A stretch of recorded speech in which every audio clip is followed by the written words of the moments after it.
मैं हूं रश्मि श्रीवास्तव आपके साथ। बुलेटिन की शुरुआत करेंगे जहां बिहार विधानसभा के सत्र के दौरान विपक्षी विधायकों का हंगामा प्रदर्शन लगातार देखने को मिल रहा है। और इसी कड़ी में आज के दिन की बात करें तो विधानसभा के बाहर पोर्टिको में आरजेडी की अगुवाई में विपक्षी सदस्यों ने प्रदर्शन किया है।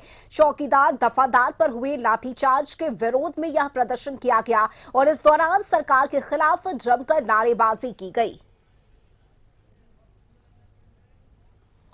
बिहार विधानसभा की कार्रवाई शुरू होने से पहले आरजेडी के लोग और विपक्ष के लोग यहाँ पे पोर्टिको में प्रोटेस्ट कर रहे हैं। साफ तौर से आरजेडी के विधायक हैं अमरेंद्र कुमार, राहुल शर्मा कुमार, सरजीत, जितेंद्र राय और इसके अलावा जो दूसरे विधायक रणविजय साहू, आईपी गुप्ता, ये सभी जो है प्रोटेस्ट कर रहे हैं और कह रहे हैं कि लाठी गोली की सरकार नहीं चलेगी, नहीं चलेगी।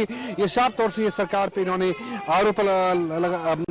सरकार पे आरोप लगाया है। दरअसल कल ही पटना में चौकीदारों दफादारों ने प्रोटेस्ट किया था जिसपे लाठी चार्ज हुआ था और उसी के लेकर विपक्ष में के जो विधायक हैं वो प्रोटेस्ट कर रहे हैं और इस वक्त वो पोर्टिको में सरकार के खिलाफ नारेबाजी कर रहे हैं। स्पष्ट रूप से बिहार विधानसभा की कार्रवाई अब जो है खात्मे की ओर है। अब ये बजट सेशन जो है वो समाप्त होने वाला है, लेकिन इससे पहले विपक्ष के लोग नए नए मुद्दे उठाकर सरकार को घेरने का प्रयास कर रहे हैं, सरकार को घेरने की कोशिश कर रहे हैं और इसी कड़ी में इनका यहाँ पे प्रोटेस्ट हो रहा है।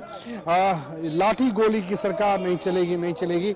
कांग्रेस के विधायक हैं, माले के विधायक हैं, राजद के विधायक हैं, इंडियन एक्सक्लूसिव पार्टी के विधायक हैं जो ये प्रोटेस्ट कर रहे हैं और सरकार के खिलाफ नारेबाजी लगा रहे हैं। स्पष्ट रूप से एक मुद्दा मिला है, जिस तरीके से पुलिस ने लाठीचार्ज किया है, उससे विपक्ष के लोगों को, आरजेडी के लोगों को प्रोटेस्ट करने का मौका मिला है और सरकार को घेरने का मौका मिला है। स्पष्ट रूप से ये प्रोटेस्ट इसी कड़ी में हो रहा है। कैमरा पर्सन कृष्णा झा के साथ प्रीतम कुमार, कशिश न्यूज, पटना। बिहार विधान परिषद में दिए गए सम्राट चौधरी के बयान पर सियासी पारा चढ़ गया है। उन्होंने कहा कि टारगेट आजकल मैं हूं, कोई गलतफहमी मत पालिए। एक एक आदमी का इलाज करूंगा, किसी को नहीं छोड़ सकता और एक एक का रिकॉर्ड है मेरे पास, सबकी फाइल है। और इस पर विपक्ष ने पलटवार किया है। आरजेडी विधायक भाई वीरेंद्र ने कहा कि सम्राट चौधरी से विपक्ष डरने वाला नहीं है। तो वहीं आरएलएम विधायक माधव आनंद ने कहा कि गृह मंत्री काफी गंभीर व्यक्ति है।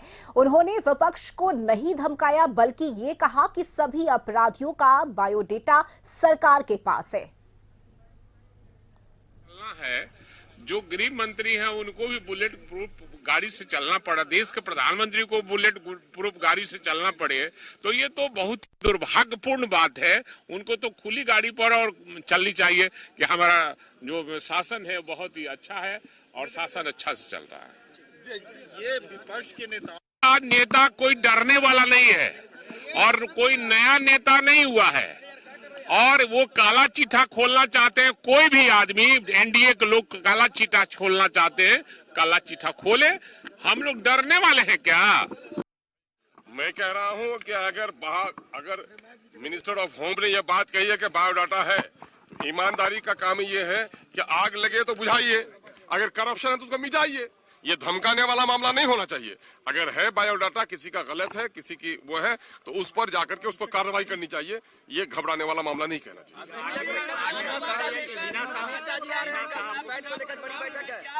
देखिए, मैं ये कह रहा हूँ, गाय, टोपी, टीका, हिंदुस्तान, पाकिस्तान, कब्रिस्तान, ये वो शब्दावली है।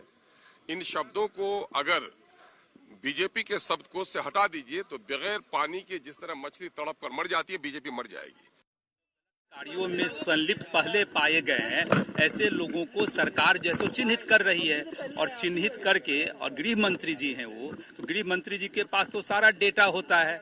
ऐसे लोगों को चिन्हित करके उस पर पहले से त्वरित कार्रवाई करने का काम सरकार करेगी। एक भी घटना अपने राज्य में घटित न हो, वही मंशा आदरणीय मुख्यमंत्री जी का है और वही मंशा हम सब लोगों का और गृह मंत्री जी का भी है।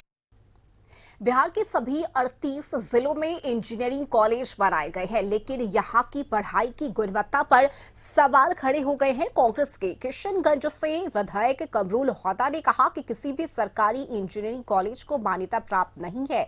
गृह मंत्री अमित शाह के सीमांचल दौरे पर उन्होंने कहा कि एसआईआर से पुष्टि हुई है कि कोई भी बांग्लादेशी घुसपैठी नहीं है और उनसे बात की हमारे संवाददाता प्रीतम ने। ये दावा करता है कि बिहार में शिक्षा का बजट 70,000 करोड़ रुपए के आसपास है। पूरे बजट का 20% हिस्सा केवल शिक्षा पे खर्च होता है।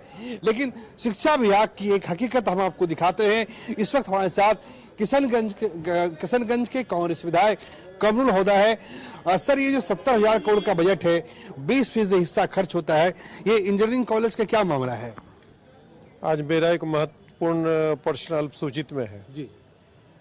बिहार में जितने भी कॉलेजेज हैं, इंजीनियरिंग कॉलेज हैं, इंजीनियरिंग कॉलेज हैं, एक भी कॉलेज को एनबीए के द्वारा मान्यता प्राप्त नहीं है। एनबीए क्या हुआ सर? एनबीए हुआ national accreditation board of accreditation, इनके द्वारा मान्यता प्राप्त नहीं है, जिसके कारण, जिसके नतीजे में यहाँ पर सिर्फ डिग्री मिलता है। कि अमित शाह जी आ रहे हैं, गृह मंत्री हैं, सीमांचल के इलाके में आ रहे हैं, आप लोग के इलाके में आ रहे हैं, क्या लगता है कुछ योजना की सौगात देंगे? क्या देंगे? सीमांचल के इलाके में आ रहे हैं, स्वागत है उनका, मुबारकबाद है उनको कि सीमांचल में आए, लेकिन सीमांचल में आ करके फिर वैसा बयान नहीं दे दे कि सीमांचल में घुसपैठी है, बांग्लादेशी आ रहे हैं, बांग्लादेश से घुसपैठी आ रहे हैं। मैं कह देना चाहता हूं कि अभी 2025 में एसआईआर हुआ, एसआईआर में एक भी घुसपैठी किशनगंज में नहीं निकले, जिसका दावा भारतीय जनता पार्टी के जितने भी नेता हैं, बड़े बड़े नेता हैं, सीमांचल में आते हैं और किशनगंज में आते हैं और दावा करते हैं घुसपैठी का कि किशनगंज में घुसपैठी है, बांग्लादेश से रोहिंग्या आते हैं, बांग्लादेश से बांग्लादेशी आते हैं। 2025 उसको क्लियर कर दिया। 2025 में जो एसआईआर हुआ उसमें क्लियर हो गया कि एक भी घुसपैठी बांग्लादेशी किशनगंज के अंदर में नहीं है। जो है वो यही के हैं, मूल निवासी हैं और यही के रहने वाले हैं। हमसे बात करने के लिए धन्यवाद आपका। तो ये हमारे साथ किशनगंज के विधायक कमरुल होदा थे। साफ तौर से जिस तरीके से बिहार में शिक्षा का बजट है, और अगर कमरुल होदा का दावा सही है कि इंजीनियरिंग कॉलेज 38 सरकारी इंजीनियरिंग कॉलेज एनबीए मान्यता प्राप्त नहीं है, तो कहीं न कहीं ये शिक्षा विभाग के लिए और बिहार सरकार के लिए और उसके साथ साथ यहाँ के छात्राओं के लिए गंभीर सवाल है। कैमरा पर्सन कृष्णा झा के साथ प्रीतम कुमार, कशिश न्यूज, पटना।